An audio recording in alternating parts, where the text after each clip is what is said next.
Hello mga kapanda! Kumusta po kayong lahat? Ito po, magluluto po tayo ng chicken feet soup. Ayan, request ng aking amo. Aba, kumakain din pala ng chicken feet ang aking amo. Ayan guys, yung ating chicken feet, Adidas. Ayan. At meron din tayong brown beans. Ayan, nahugasan ko na rin po yan. And then we have here peanuts. Ayan guys, mga nahugasan na natin. We have here chicken breast. Ayan. Red dates. Ayan guys. Simple lang ang ating soup for today. Ayan. Pero bago lahat, kailangan natin i-blanch muna natin yung ating chicken feet sa mainit na tubig with ginger para matanggal yung amoy. Ayan guys. Ayan yung mga simpleng ingredients para sa ating chicken feet soup. Tara na po, samahan niyo po ako. Ayan, napakulo ko na yung ating tubig para sa ating pag-blanch ng ating chicken feet o yung ating tinatawag na Adidas. Ayan, meron akong luya, ilalagay natin diyan. Ayan, lalagay natin yung ating chicken feet, Adidas.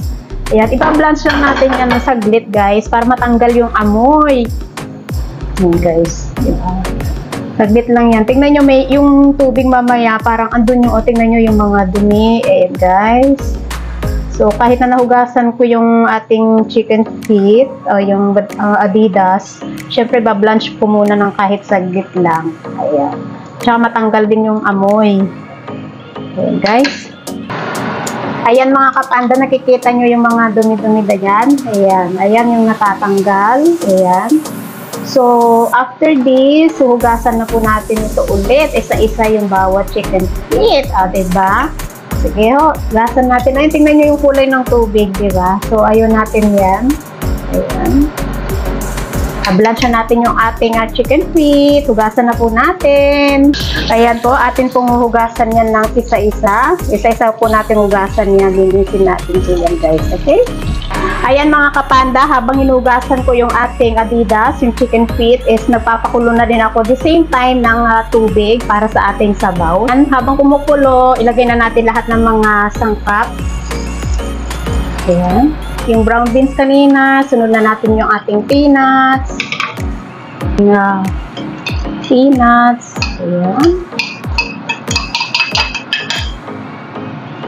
Tapos yung red dates. At yung ating chicken breast. Lagyan natin. The last but not the least, yung ating chicken feet, yung ating Adidas. Ayan. La. Siyempre, lagyan natin ng chicken cubes. Ayan, pampalasa. Ayan, guys. So, hantayin lang natin yan na kumulo. Ayan, hantayin lang natin na kumulo yung ating sabaw. Ayan, guys. Tingnan nyo, oh. Tingnan nyo, oh. Ayan, hantayin lang natin yan na kumulo ng kumulo. At saka pakukuluan ko yan guys ng 1 to 2 hours pero slow fire. So habang kumukulo at nagluluto tayo ng sabaw, at the same time nagpe-prepare din tayo ng dinner nila. So maghiwa-hiwa tayo ng mga gulay, yung mga kailangan, and then at least, so time management ba? So ganyan pong ginagawa ko guys. So, habang nagdododot sa mga whitey, ganyan, sa mga may frame, ganyan guys. So, habang nakatambay, at the same time, nagluluto tayo ng sabaw. Ganyan. Kaya nakabantay lang ako. Mas marami akong time dito sa kusina. At, ayan, ganyan lang ang buhay natin dito sa whitey world. Dito, ganito lang buhay ng mga OFW. Ayan guys, antayan natin makulo yan ng slowly. Ayan. Para yung lasa ng mga sangkap mapunta lahat sa sabaw. Kasi yung sabaw lang naman talaga yung hinihigop ng aking mga amo. Ayan. Ayan na po yung ating sabaw. Kumukulo-kulo na siya. So, anyway, thanks for watching everyone sa ating silent viewers, all YT team supporters. Thank you po sa palaging pagpapasugod, super chatters, sa mga nag-like and share. Thank you po sa inyong lahat. And to all beautiful friendly in the live chat. Thank you po sa inyong lahat. God bless and ingat. I love you all. More chup-chup.